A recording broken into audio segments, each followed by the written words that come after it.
Everybody, welcome to the podcast. I'm here with Mike Jesowshek, CPA, but much more than that. And so, Mike, I'm glad you're here. And let's just jump in. If you can give us a background and tell everybody kind of how you've arrived at where you are today. Yeah, no, thanks for having me. Excited to be here. And, you know, I kind of took an interesting approach in my career. Started out at a very young age in a business world and business setting as an online marketer.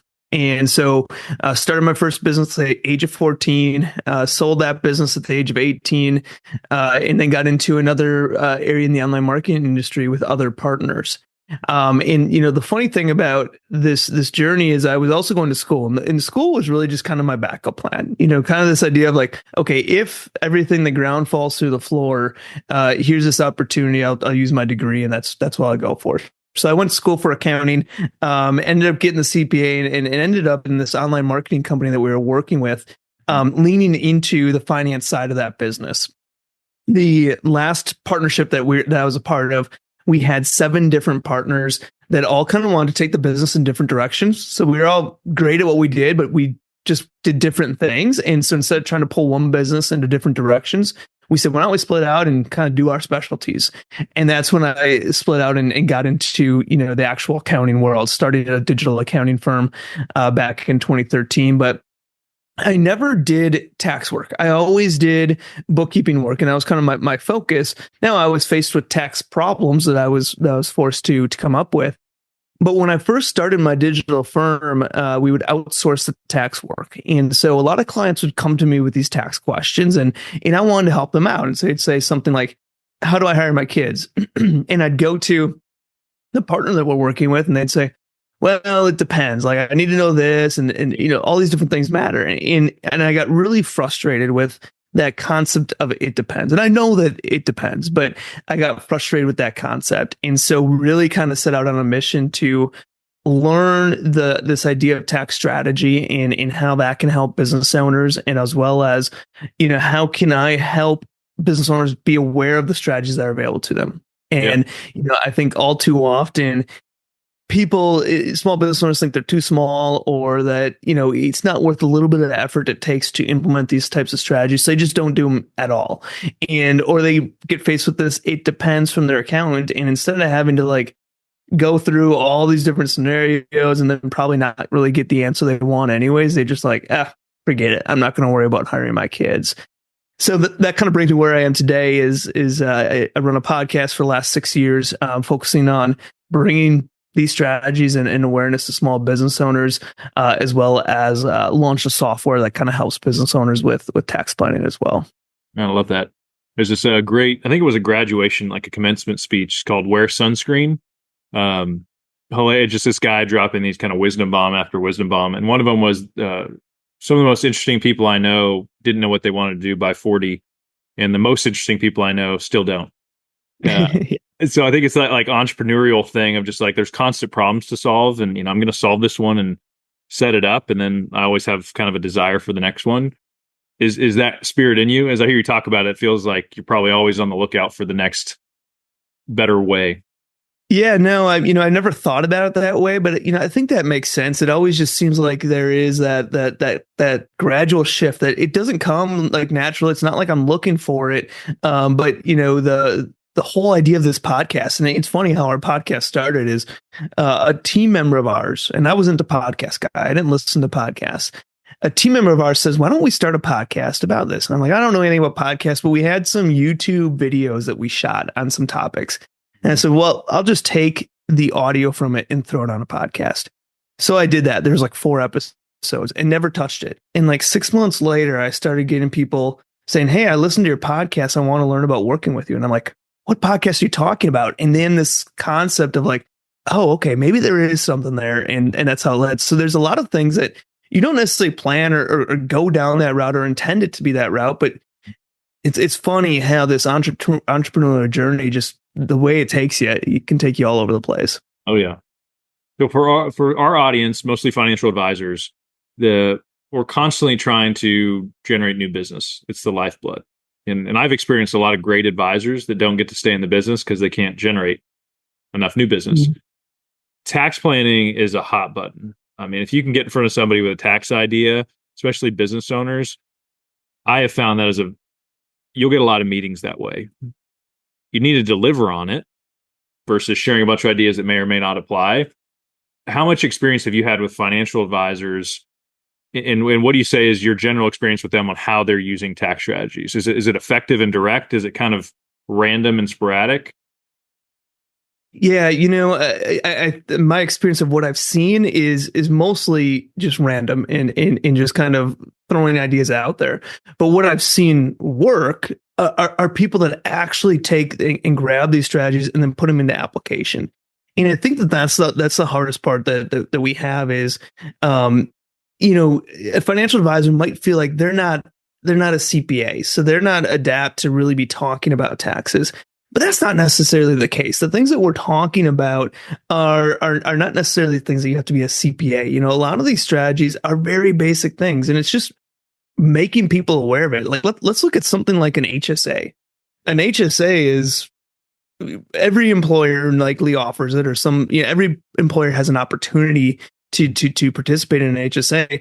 But a lot of business or a lot of individuals will say, I'm healthy. I don't need to do an HSA. But, a financial advisor might come in and say, that's not what we're looking at in HSA. Like I always say, an HSA is not for your current health conditions. An HSA is a retirement account on steroids. Think about when there's no other tool out there that you get a deduction going in, it grows tax free. And if you use it for qualified medical expenses, it comes out tax free.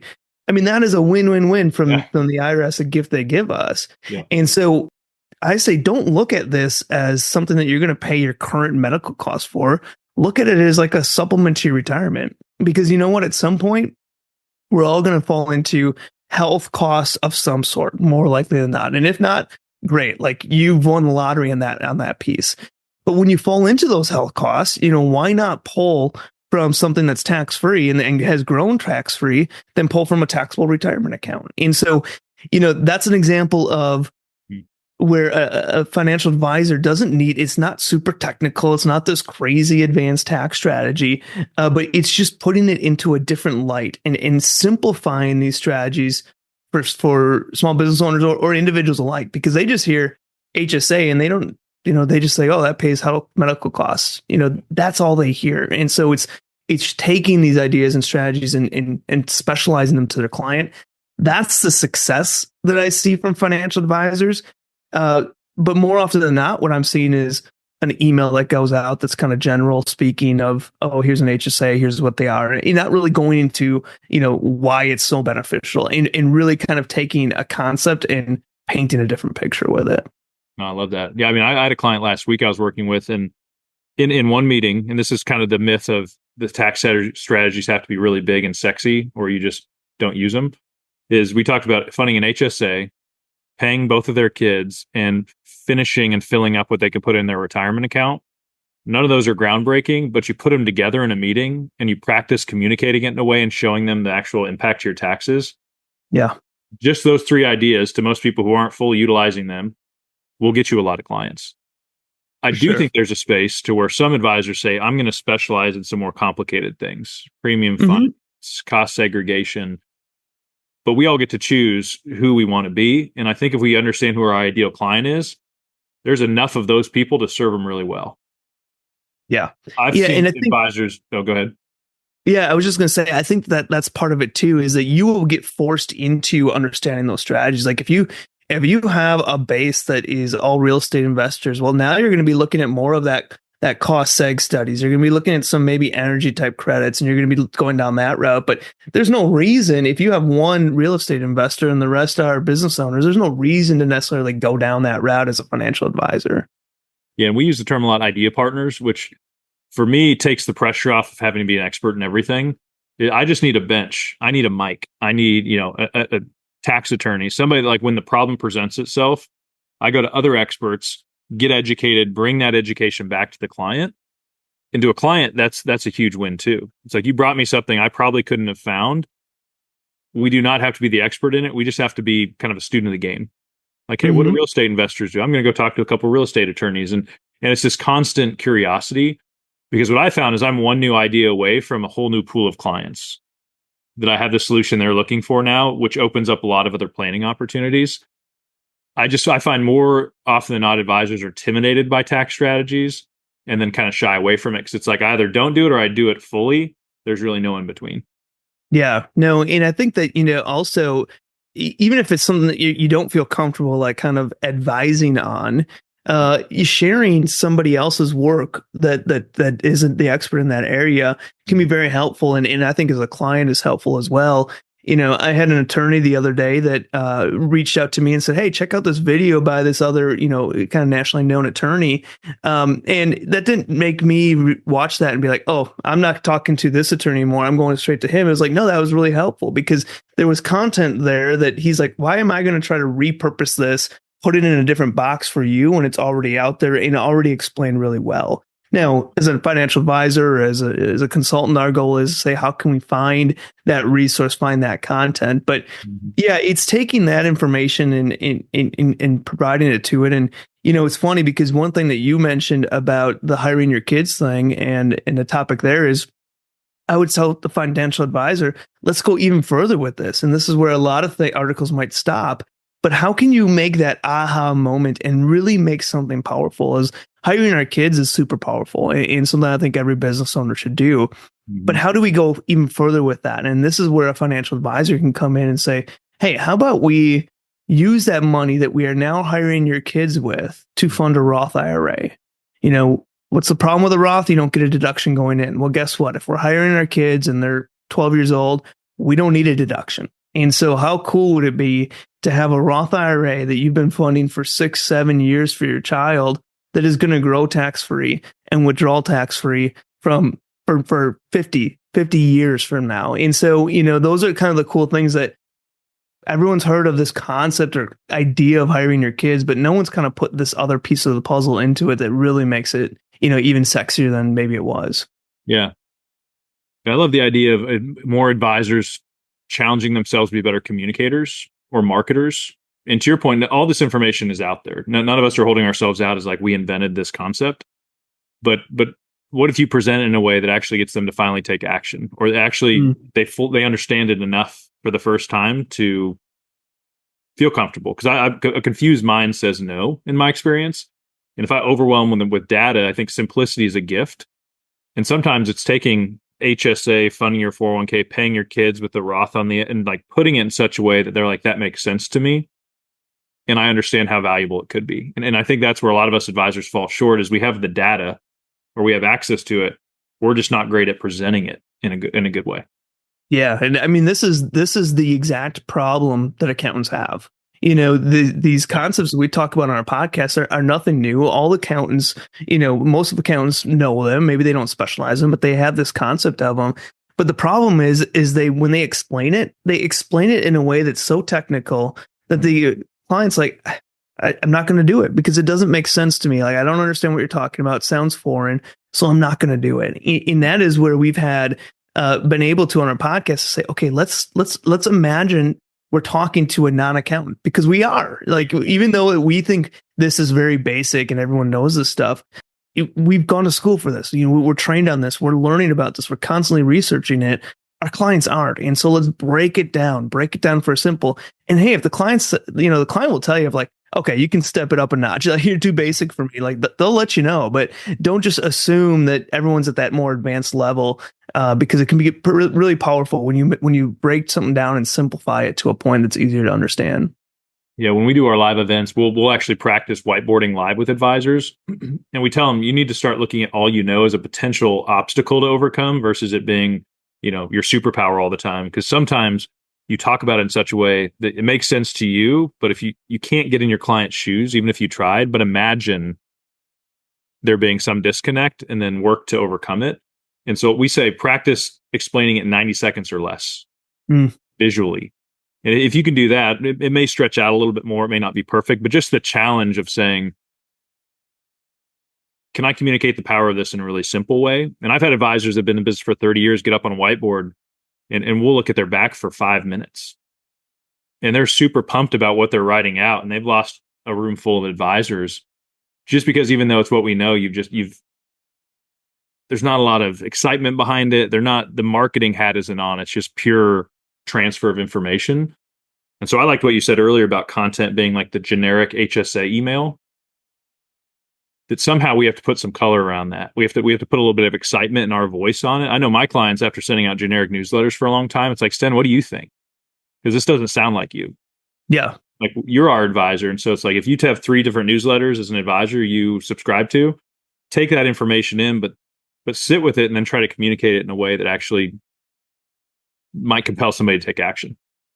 Yeah. Well, and I love that what you talked about is, make something short, do it 90 seconds. Because if you think about, if you've ever watched a YouTube, if you ever watched something where you got to the end of a presentation, whether that was 90 seconds or whether that was a half an hour long, and you were like, wow, that was some of the best content I've retained on a topic in a long time.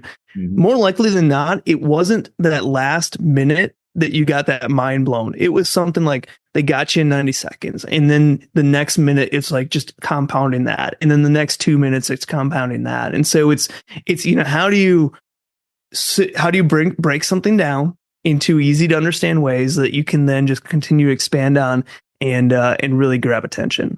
And, I think as professionals, this is an area of struggle, and it just takes practice. Like, set yourself out there, record some videos, do something that you're trying to do on this topic. And it's not going to be perfect. My first podcast, we used to do like 8-minute podcasts. Yeah. I would record and it would take me 3 hours to do an 8-minute podcast. Now it takes me a half an hour to do a half an hour podcast because I start and stop and it is what it is. That's and right. It just takes time, like repetitiveness. Yeah.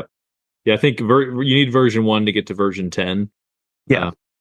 Yeah. And so as everybody's listening, I want us to all kind of challenge ourselves and like, how are we communicating things in a meeting? It's almost kind of like an audit. Is your newsletter super generic? Could your newsletter be a half a page with just really pointed bullets? Because you can always expand on it if they ask. But like, what's just enough information to get them to ask the question? What's your agenda look like in a meeting? Is it intentional? Because I do think there's a disconnect, and I'd love to hear kind of almost like an example scenario of your interactions with business owners. That my assumption is they come to you busy and overwhelmed with some type of feeling of like, I know there's things I should be doing that I'm not, but I'm not. My world is not so on fire that I'm willing to stop everything else I'm doing to give you all my time and attention. And I think this is pretty true of most business owners and entrepreneurs. So how have you learned to engage them and move them forward, knowing there's all this other noise going on in their world? Yeah, well, 100%. And it's funny because this kind of leads into of your idea of like, we're constantly finding something new and a bigger and better thing and shifting our focus. When we first started our podcast, and what I always say in our podcast is let's look at hiring our kids as an example. That strategy is 90% the same for everybody. So yes, that strategy, it depends, but the part that depends is like 10% of that strategy. The core concept of how the strategy works, what kind of documentation you need to support it, all of that's the same for everybody. Mm-hmm. That part that depends is how old are your kids? What type of industry are you in? And so our goal on our podcast, so I say, let's get everybody 90% of the way there. Let's get them to where they understand it. And then that last part they got to tweak. That's the part that depends. And that's the part specific to each individual. Mm-hmm. And so we had a lot of people that said, okay, I want that 10%. And so we started to do, we started a training program where we put in a bunch of content and templates and guides and workbooks and everything so that people could get to that remaining 10%. Huh. And what happened is people came in and they said, there's too much information in here. Yeah. Like, I don't know where to start. Now there's 120 strategies. What strategy is relevant to me? Where do I go? And so that led us to now what is our software that kind of creates a blueprint for them that says, okay, based on your scenario, your situation, your everything that you have going on, here are the specific strategies that you need to be focusing on. Here are the strategies that you maybe have already implemented. Here are the strategies that you need to implement this year. And then here are the strategies that you can implement. And so when we're talking to business owners, and you're exactly right, the way that you described a business owner is how every single business owner comes in. It's not like I talk about an S Corp to them and they're like, oh my God, I've never heard of this before. Most of the times they've heard of an S Corp. They've heard of hiring their kids, but it's that next step that they can't do, that implementation piece that they can't do. And that's why I always say we can learn as much as we want. We can learn, but that doesn't provide tax savings. Learning's good, but that implementation piece is that next step. And so what we have found in our software, we're about to kick off a workshop where we do these every year, where we do had start to finish implementation with our clients. Now we do it in our software, so we do it not one on one. This is implementation for anyone that's in attendance, but it's guiding through, like saying, okay, let's do this live. Everyone grab pen and paper, do it with me. I'm going to implement this for me, and you can follow along and implement it for yourself. What's it going to take to hire our kids? It's going to take an hour of time today. Let's put it all, everyone put an hour of time away. We're all going to be able to hire our kids by the end of this session. And that puts a lot of ideas into it. And also they kind of know, okay, if I hire my kids, if I have 3 kids that are aged 12, 14, and 16, that's going to provide me with, I don't know, $10,000 in tax savings as an example. Yep. Is an hour worth $10,000? Yes. So now that gets them on that route. Nice. But I think the key thing too is also not to overwhelm them. Like let's do one strategy at a time. Like as all business owners, there's a lot of things that we can implement right now, right today. But do we need to do it all today? Probably not, because if we do, they're going to lose focus. They're going to be like, okay, now I don't know what to do. So let's focus on the hard hitting ones. We always start with an S corporation. Once we have that core foundation of an S corporation, if it makes sense, then let's go that next step. Let's look at the ones that are going to provide the biggest bang for the buck, as well as if there's anything that are just easy that we can just slip under the rug and be like, okay, this is part of your everyday. Let's make sure you're just doing this. Let's put that one in there. But anything that requires more implementation, let's make sure that we're not just shoving it all at once, but maybe we're doing multiple strategy sessions with them to accomplish that. That's great. Yes, I'm hearing you talk. And for everybody listening, we're not saying go become a CPA, read more books. That a lot of the things they're probably doing and talking about now, and maybe a disorganized fashion, is put a process around it. And then, I don't know, this is something my team's working on, is let's be proactive in our communication about it. Meaning the paying your kids thing is probably an October thing that comes up, or November. If left to their own devices, because their lives are busy, business owners start asking these questions in like February or March. And they either miss contributing to something, or they miss the idea altogether because they had to finish it last year. And so I know for our clients, the value sometimes is just being the one bringing it back to the surface to actually make sure it gets done. Even if it's not a sexy, huge, complicated idea, it's like even the basic things getting done every single year is a huge value add. Yeah, no, for sure. 100%. And it's also like, I think as an advisor, if your clients are going to hear this information somewhere, like they're going to hear this concept of an S corporation, they're going to hear this concept of hiring your kids and doing a Roth and setting up a retirement plan, but you would rather have them hear it from you, because if they get a 90-second clip off of TikTok and they get this article over here, they got all this kind of information coming from different sources that who knows how reliable it is. And now they might be doing self-implementation where you as their advisor are like, no, I'd rather have this in control. I'd rather make sure that if I'm not helping you implement it, I'm making sure that the person or the resource that you're using to implement it is one that is known and trusted, and making sure that you're doing it the right way, because you don't know how many times I've seen people screw up hiring your kids, screw up retirement accounts. Like there is so many different ways that you can screw these things up. Yeah. And that's part of implementation too. I always say implementation is one thing, but correct implementation is what we want, because incorrect implementation turns a legal strategy to be illegal. A lot of people are worried about the IRS and tax savings. This is all stuff that's written in the code. But you know what? The concept of a home office is an example. Very black and white. In the tax code, every business owner should be taking advantage of it to some extent. But that concept of a home office, if you do incorrect implementation, you can turn a completely legal strategy to be illegal. And so we want to make sure that, first off, if you're an advisor and you're bringing this to your client's attention, one, they know they're hearing it from you. That's a good sign. Yep. Second, that whatever resource you provided them is the correct way to do it, and they're hopefully going to be able to correctly implement that strategy. Yep. Yeah, I think we want to be, and this is what I tell advisors we coach, kind of connoisseurs of great ideas. I love meeting with CPAs and attorneys and just kind of absorbing, reading books, listening to podcasts. Like we can become kind of this magnet. And then there's usually some level of, I'm going to dive a little deeper into this to get some level of understanding. But then that's probably where you can stop. I'm not going to be the one to file the tax return. If they're doing this credit, like we'll outsource and point them in the direction of who's going to make sure the implementation is accurate. I want to stop short of that. I don't want to hold myself out as like, I'm going to run this fully over the line for you, but I'll get you to the 20-yard line. And then we're going to have somebody kind of check the boxes and do that for you. So as you interact with advisors in your practice, is that kind of where you come in? The advisors maybe bring cases to you guys, or you're working joint clients with advisors and you're the kind of correct implementers, or what does that relationship look like?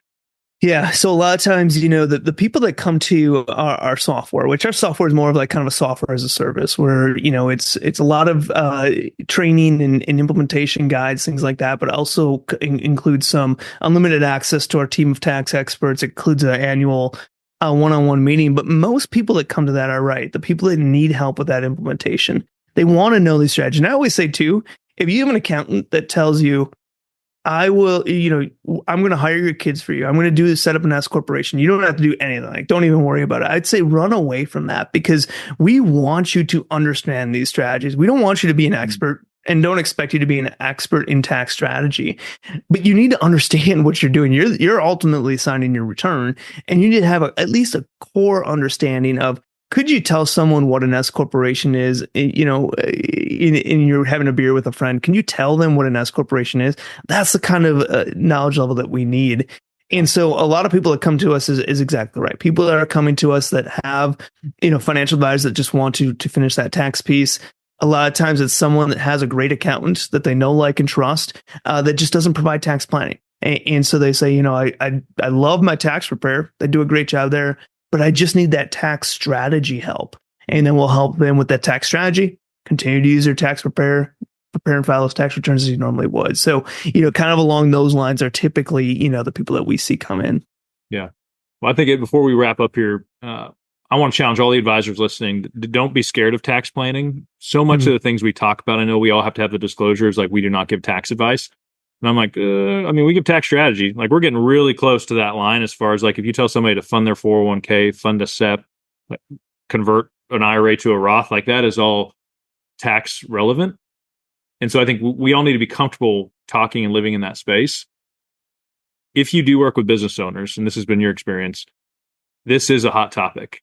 Become well-versed enough, practice your communication, because this will get you clients, because, at least in my experience, it is that, or maybe relevant estate planning when somebody's selling a business or had a life event, are big enough pain points that cause people to allocate time to have a meeting with you. If it's, hey, your investment account has performed slightly below the index, that's usually not kind of lighting people's feet on fire to run to your office. But tax planning can be that if you do it well.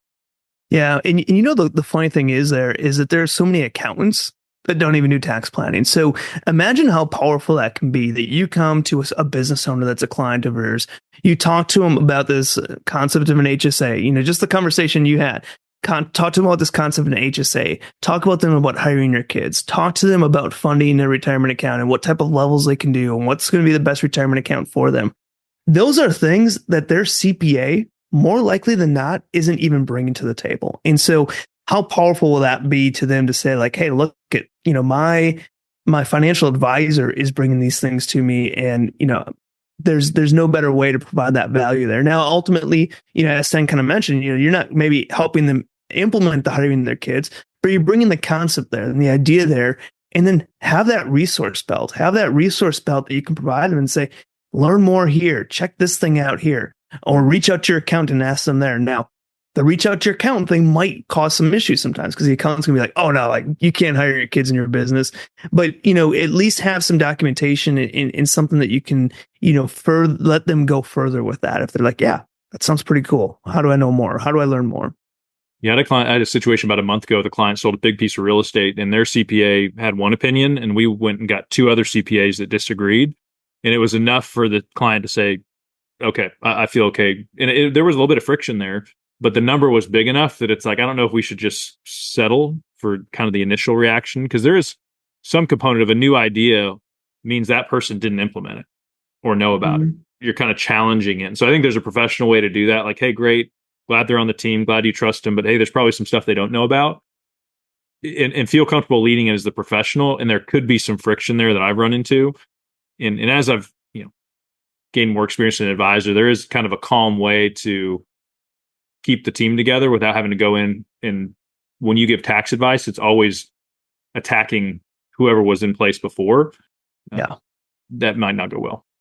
Right. Yeah. No. Absolutely. And like that's the problem as professionals is, and it's all about risk tolerance too. So many accountants, as an example, are very adverse to risk, and so even things that are blatantly legal, they hear a horror story of, oh, this 1031 exchange went bad, so 1031s, I'm never having a client do a 1031 exchange. It's like, no, this stuff is like black and white in the tax code. It's just, it comes down to that implementation piece. We can take any strategy that is completely legal and make it illegal by incorrect implementation. And so that's something that accountants sometimes don't understand. But as you kind of mentioned, if you're bringing these ideas to your client, that's the powerful piece. Is you're the person that's bringing that information to the client. If they go to their accountant and then get more information, ultimately they're going to have a team that makes that decision of, do I do this or not? But there's some value in bringing strategies to someone, even if you're not the one that's fully implementing it. Yeah. A challenge to all the listeners, if you're listening, you're like, I don't know where to start. I have meetings where I just talk about everything kind of generically, like most advisors do. Is that if you have an agenda and there's a piece on there, you're meeting with somebody that's a business owner, and you say tax strategies is probably going to get their attention. I know I have meetings, first or second meeting with a client. They have not yet revealed their life to me to where I have all the data necessary to take them on their journey of what could be. But what I've done is I've practiced kind of a generic journey. I'm like, here's what could be possible, assuming these things. Here's this idea. Here's this idea. Here's this idea. I'm not promising any of that is true to them, but there's a way in meeting one or two with somebody to take them to Disney World where they're like, one, the ideas you're talking about, I didn't understand the full benefit of them, but also the way you're talking about what could be as far as proactive, strategy, creative. Like, these are all things most CPAs aren't bringing and most business owners haven't experienced. And that brings me back to just kind of the communication of what we know.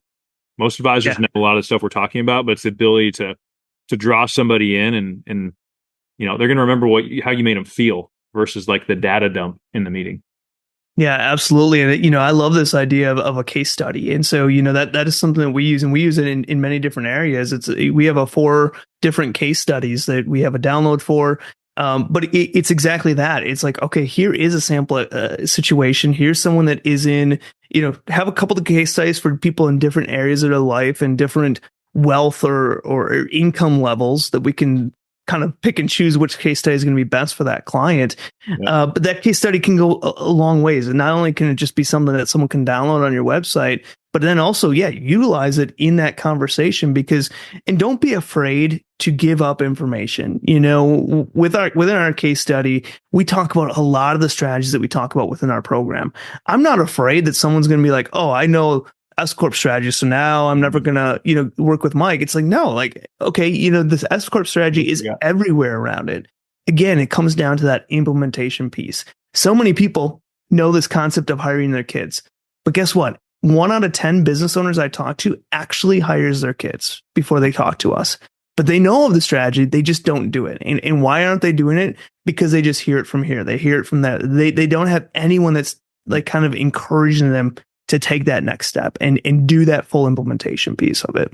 Yeah. And I guess what you said, like giving them the confidence to move forward with it. I've heard of it, but it's kind of, I'm not sure how to do it. And somebody has to come alongside and say, and I appreciate your challenge of help them understand it. And I think that's, as advisors, we need to continuously educate them on why are we doing a backdoor Roth? Why are we funding a Roth 401k instead of a traditional? Like, why are we doing these things? Yeah, I think at the end of the day, people want to have a general understanding of like, can I explain this to somebody? Or it's like, I have no idea, that I just have somebody that does it for me. That could still work. And I have clients that are that way. No matter how hard I want them to understand it, they're just like, Sten, you just figure it out. But that's a good challenge. So Mike, where would advisors, anybody kind of in the finance industry listening, go to learn about your firm and your process? Yeah. Best way to find us is taxsavingspodcast.com. And our software is TaxElm, TaxElm.com. Perfect. Man, I appreciate you, brother. Thanks, bud. Yeah. Thanks for having me.